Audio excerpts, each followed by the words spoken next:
This is White Plains Week, the weekly news roundup.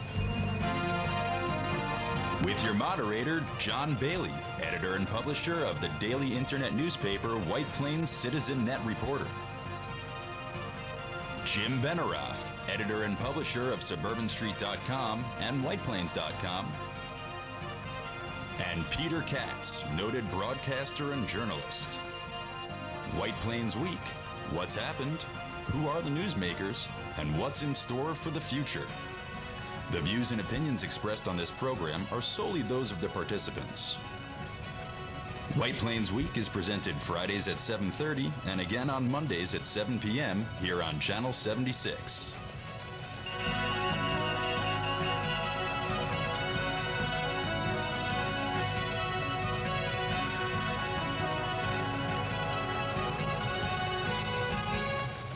Now, White Plains Week.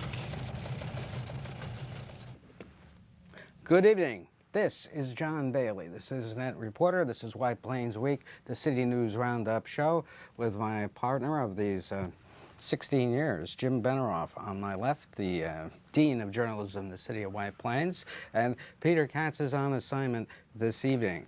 And I also want to say good evening to all you bandwagon people out there just climbing on the biggest bandwagon in Republican land, right? Donald Trump on the verge, coming out of nowhere to just take America by storm, as it looks like.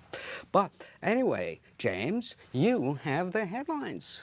And here are this week's headlines. 2 suspects arrested and charged with second-degree murder of Dominic Hospi in revenge killing. Donald Trump closes in on Republican presidential nomination. 4 White Plains locations and 76 other locations in Westchester County are planned to be turned into solar panel generating stations by Sustainable Westchester. Gannett makes takeover offer to buy Chicago Tribune, adding LA, Chicago, Baltimore, Detroit papers. SkyTrain introduced as possible solution to Westchester mass transit. White Plains Act protests continuing fighting the French-American School of New York proposal. Cherry Blossom Festival takes place Sunday, May 1st at Turner Park. The White Plains Centennial Ball, presented by the White Plains Historical Society, will be held this Thursday, May 5th, at the Women's Club. Playland deal to be decided May 2nd, with opening next weekend. White Plains sales tax surges 4%, county 8% in March. Lockdown at White Plains High School, not a threat. Thank you, Jim. And we go now to the White Plains Week Rollo Newsreel March of Time, and this is a picture of last year's Cherry Blossom Festival, which are out early, handling the real cold spring we have had, and that takes place Sunday, and we hope everybody will enjoy that, though I think Japanese dancing out there, and it's always a harbinger of spring when you have spring. I mean, do you really think we've had a spring? We've had teases of spring. Yes. But that's about it. It's like, it's a spring tease. That's what we had. But moving now to more serious matters. Dominique Hospi was killed on the street at 91 Kensico North Kensico Avenue back on April 17th, late Saturday morning in broad daylight. And on Monday, the Westchester District Attorney arrested Aaron George on the right of White Plains and charged him with second-degree murder. They also charged Michael Dejukik, I don't know if I'm pronouncing that right, and he is alleged to be the driver of the car that helped Mr. George flee the scene. That's where it happened. This is the scene coming up of the actual street right there, and this murder did take place. Now, the White Plains Police Commissioner David Chang said that Mr. Hospi, who the victim had shot Mr. George some 5 years ago, and the motive for killing Mr. Hospi was revenge. And this is such a sad, absolute tragedy of wasting 3 lives because of this revenge motive. When are we going to realize that revenge is never sweet? What, isn't this what it's all about? Most of the stuff that happens that is really as people getting upset at something and just overreacting and not willing to forget Well, the it's past. interesting. You have a tremendous amount of overreacting in a lot of areas. And quite frankly, I believe a lot of this is due to social media. We've got people putting up quotes about certain things, and you don't know what their sources of information are. They say things that they don't know all the facts about, and it results in a lot of problems. Right, and panic at times. Panic at times. And speaking of panic, this morning, just before we started to tape this week's White Plains Week, we were told that there was a lockdown at White Plains High School, and it was not a drill, and there were no details, so we called up the school district, and within about 25 minutes, they did call me back, and Michelle Schoenfeld said that the incident was deemed not a threat because what happened is a boy walked into the high school carrying what Ms. Schoenfeld described as sharp objects, and a couple of girls in the hall spotted it, notified the authorities at the school quickly, and they did declare a lockdown, but they investigated and found that the young man was bringing in props for a Shakespeare play. Now, I think it was very good the girls spotted this because you never know, okay? But the point would be here that perhaps we should actually stop performing Shakespeare at certain levels because there's such a degree of violence in Shakespeare plays. But I'm making light of it, but that's the risk. But actually, let's use our heads here. If someone is bringing in props, they have to say that, hey, I'm going to bring in props tomorrow and advise people.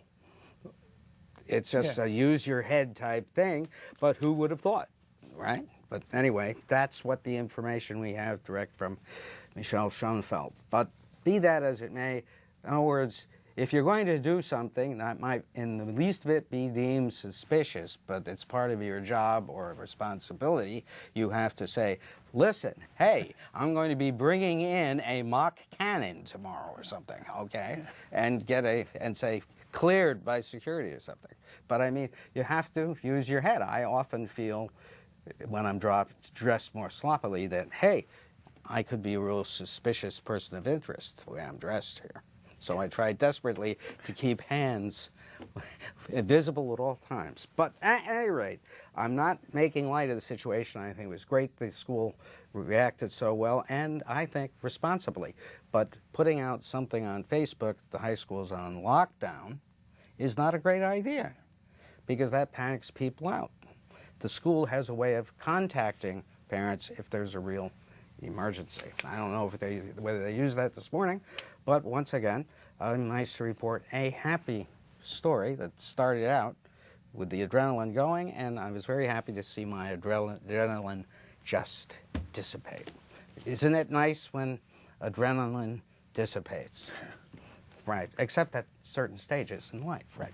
So, moving on to the shocker of the week. The shocker of the week is that in looking at the request for proposals that put out by Sustainable Westchester, the organization that is turning Westchester more green than you would ever wish for, is going to be building a series of solar panel generation stations all around the county. They're going to build them at 80 places in the 20 municipalities so far that have gone on board with the Westchester Green, Sustainable Westchester program. And the first one in White Plains that we just saw previously, we have that slide back, was the Cross Street Pump House over by Central Avenue, which is the road on the right in that slide. The next place in White Plains is the Gedney landfill, capped landfill portion right in back of the Stepinac High School. And we don't know how many are going to be put up there, and we don't know how much it will cost. And then the next place in White Plains is going to be the DPW garage over on Brockway Place. And these blue lines on each of the sites means the solar panels are going to go on the roofs, the garages, and aren't necessarily going to be torn down. And the final place is the White Plains Library. They propose putting solar panels on the library in White Plains, and there are about 76 more sites where they plan this type of installation, which will be done by one of their subsidiaries.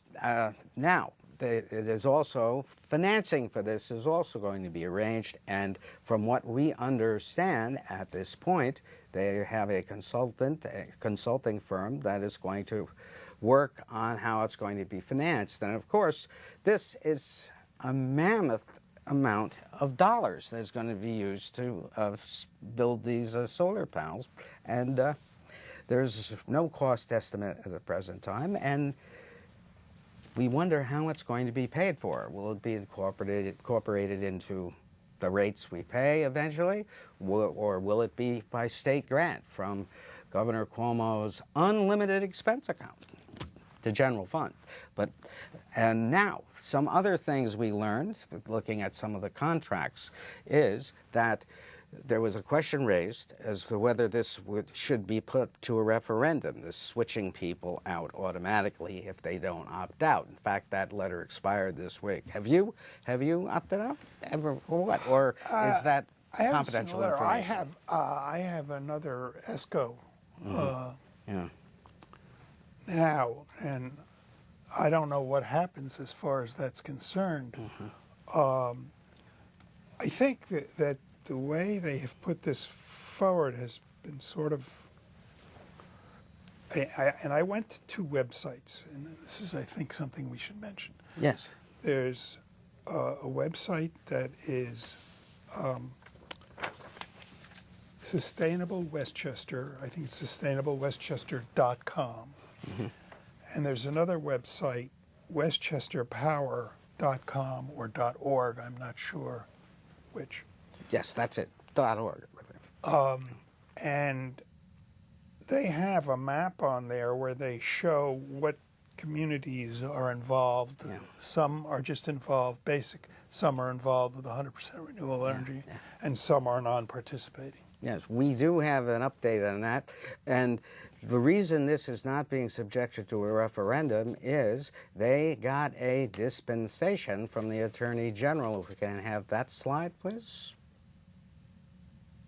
And there it is. And the Attorney General's Solicitor General, Catherine Scheingold, writes, "We believe that Section 360 does not apply to the town's proposed participation in the CCA program.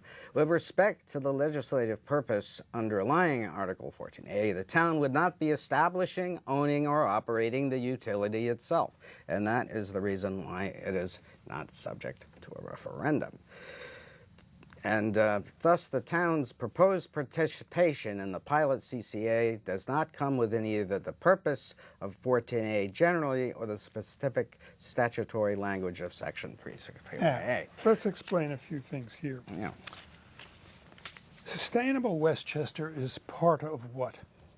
It is a consortium of mayors and towns, and it is, let's see. It has three persons behind it: Mike Gordon, co-chair, Executive Committee, Sustainable Westchester Board of Directors; Leo Wiegman, Executive Director; and Glenn Weinberg, a consultant. They signed the electric aggregation request for proposals. All right, now Sustainable Westchester, is that a company, an organization? It's a good question. Well, I think it is the entity that has come up with this plan and has gotten at least 20 mayors on board to say, okay, we're going to try and convert all our customers in our cities to you mentioned this to me program. before an organization or a company called Con Ed Solutions. Right. What does Con Ed Solutions have to do with this? Anything? Con Ed Solutions is the power supplier that the Sustainable Westchester has selected. And Con Ed Solutions is a separate company from It is a subsidiary. It's a subsidiary. It is a subsidiary of Con Ed. It has previously put out and made it possible for consumers to get green power through Con Ed. And so now Sustainable Westchester has picked them to do this, and by doing so, they are now asking you to convert. Now, what the 20 municipalities have done is they have all opted for the green option exclusively, which is the solar energy. And this is costing the Mr. and Mrs. White Plains, anyway, more than if they opt for the basic rate. But that is your default. Now, in the next slide, we have come up with the electric service agreement that is now available, and it's up on one of those websites. And in this electric service agreement, we have learned some other things. Could I have the next slide? We have found out that the competitive supplier, which is Con Ed Solutions, shall pay the program manager, which is Sustainable Westchester, 0.001 cents for each kilowatt hour delivered. And this essentially amounts to a stream of income for Sustainable Westchester. Next slide, please. This shows you on the far side all of the default options for all the villages on the left, and they're all green, which means all those 20 villages and cities and towns that are part of this program are giving you the green option only, which is the solar energy. Now, next slide, we should have the kilowatt hours. Well, anyway, I will explain that. The kilowatt hours amount to a total of 384.5 million megawatts. All right, let me back up. Total annual consumption for eligible residential and small commercial accounts in these 24 municipalities, 20 of the 24 have signed up, is about 1.2 billion kilowatts. And at 0.0001, that gives you a total of 1,200 million a year for the next 2 years, or $2,400,000. A lot of change paid by Con Ed, essentially like a programming fee to Sustainable Westchester. Now, what will they use these fees for?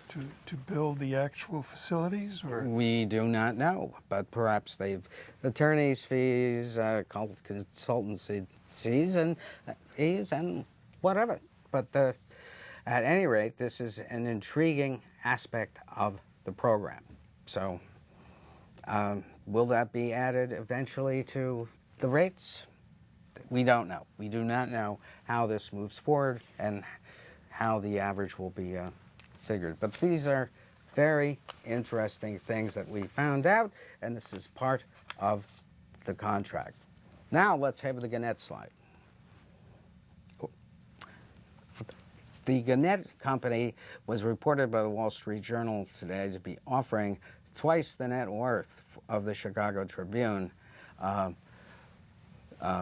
organization to acquire various newspapers in key markets, Los Angeles, Chicago, and Baltimore, and Detroit. And I was just wondering, Jim, what you felt about this proliferation of media. Well, I don't know. Controlling of media. I don't know if it's giving By them too one much company. power or not, or whether the government's going to step in and not let them do it. Yes. I do not think that people are at this point getting most of their news from newspapers now. I think they're getting it from a variety of sources. They're getting it from social media sites. They're getting it from, and I'm not saying that that's how accurate that is, but you know, I don't even know whether this is particularly a good move for Gannett or not. And I don't know if I would do it. They should fix the Journal News first. Yeah, well, you know, their circulation is down so far. It is, and we would love some more White Plains coverage in that paper too. Like, well, there's a lot of tricky issues. I mean, the in a sense, like Sustainable Westchester, which we just talked about, yeah, well, I which think they haven't even touched. I think that this has not been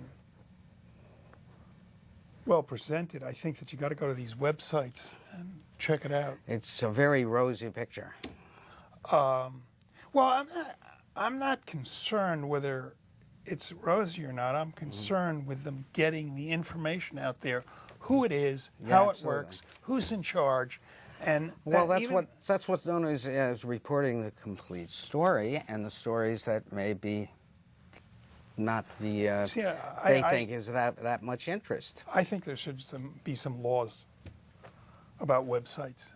Yeah. Say, number one, they should have to give the street address of the company on the front page of the website, on the homepage. And a phone number, please. With a phone number. Yeah. And they should also put the principals of whatever it's being done, who they are. Mm-hmm. Correct.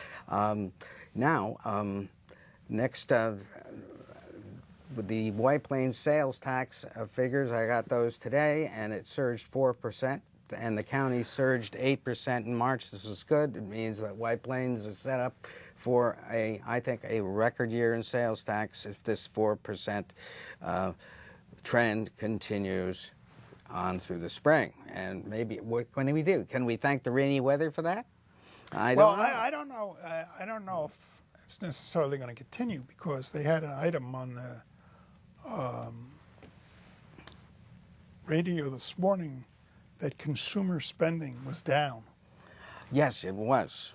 And consumer spending is down. Sales taxes aren't going to go up. They said they really think that they need an increase in wage growth, a real increase in wage growth. And of course, what is a real increase? They are not changing the interest rates. Mm-hmm. They're staying. They better not. Low. But not going to be good if they do that. While the economy has improved, it's not improving dramatically, and it's got to be better than it is. It's treading water economically. And every week we get a piece of really bubbly good news, and then the next week we get a dash. And it's been what we've been recovering now for what, 5 years? At least. It's not a recovery. staying in place? Well, we've been covering for more than 5 years. I think we've been recovering for, let's see, 6 at the most, because the 08 to 08 on, and the 2 years 08 after to 08 16 were is horrible. 8 years. Mm-hmm. So, Absolutely, but what I'm saying is 08 was when everything went down the tubes, right. and then 2 years for closures, that, and that is what I'm referring to. So I think if you really want to say we're recovering, I think you can only say it for 6 years, but that's just my personal opinion. Okay. We should ask an economist there. So right all the time. Yes. So right. What a great business. It's like the weather. They can be wrong a lot, but they're still experts. I mean, don't you love that? Right? Say it like it is. Now, I wanted to say that the White Plains Centennial Ball is coming up. Here's a shot of the invitation, and this is the Westchester Historical Society, I pronounced that right, is putting this on. And it's on May the 5th. It's a pricey event, and it features Vince Giordano and the Nighthawks, who appeared in the Cotton Club, Boardwalk Empire, and the Aviator. So, a well-known entertainer there. Well, tickets are $80. Yeah, something like that. That's not pricey for. Well, for a reporter, are going for $300 a ticket. That's about the standard now. So. Well, some people have higher standards than others. I have a much lower standard. Well, I'm just talking about what the reality is, Exactly. not right. what you're...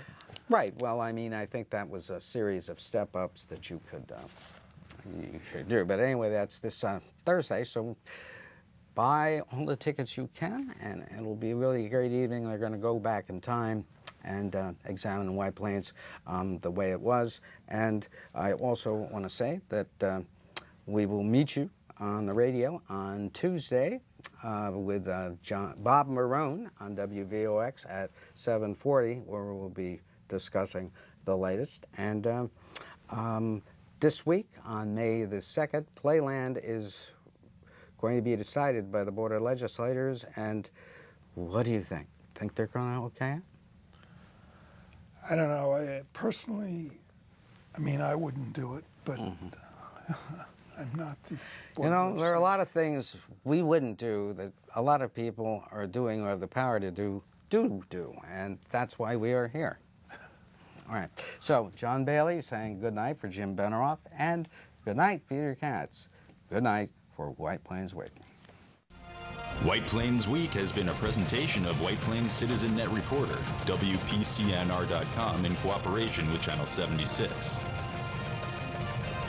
Comments may be emailed to WPCNR@AOL.com. The copyrighted print White Plains Cityscape by Leonard Weber is used courtesy of the White Plains Presbyterian Church. For information on its availability, you may contact the church at 761-8585. The views and opinions expressed on the preceding program were solely those of the participants. White Plains Week is presented Fridays at 7:30 and again on Mondays at 7 p.m. here on Channel 76. For White Plains Week, this is Seth Benerofe speaking.